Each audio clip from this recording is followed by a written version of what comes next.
Ghanaian authorities are taking advantage of modern technology and using drones, helping local households to fight against malaria. According to the WHO, in 2023, about 250 million malaria cases were recorded in Africa, with nearly 600,000 deaths. And people living in remote parts of the country are mostly affected. Amid this compounding challenge, authority officials of the West African nations are partnering with their Chinese counterparts to deploy remedial measures to stem the spread of the disease. Let's have more details of that in this report. Patricia Jikuno lives in Alajo, a densely populated suburb of Ghana's capital, Accra. She says she and her family battle with malaria every year. Last year, I nearly died because the malaria was very severe. I suffered from a fever and was vomiting continuously. My daughter was also attacked by malaria at the same time. We had to be rushed to the hospital for treatment.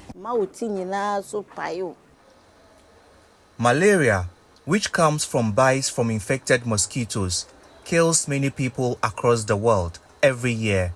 In 2023, nearly 250 million malaria cases were recorded in Africa, with about 600,000 deaths, according to the World Health Organization. People living in slum areas are the most affected due to poor sanitation practices. Many of the drains in this community, like this one, are not covered, so they serve as breeding grounds for mosquitoes. However, help is on the way. The government here is partnering with a Japanese startup, Sora, to introduce artificial intelligence-driven drone technology to help prevent the disease from spreading. The drones are used to scan wetlands and areas prone to the breeding of mosquitoes and then deposit chemicals to eliminate them. We know that it's the female Anopheles mosquito that goes for blood.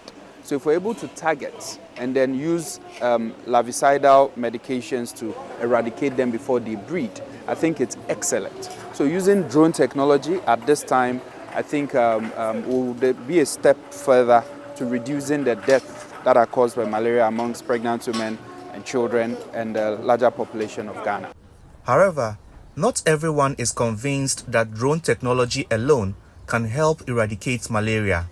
Community leader Ibrahim Halidu is here to raise awareness about the initiative. But he also believes people need to be more aware of how they themselves can help eradicate the disease. We need to move away from disposing solid waste into our drains or gutters. And let's also cultivate the habit of cleaning our drains. It is our responsibility to keep our frontage clean and safe. Patricia Jikuno hopes the drone technology, when introduced, can finally expel the disease from her community and allow her family more freedom to live their lives without the threat of a deadly illness.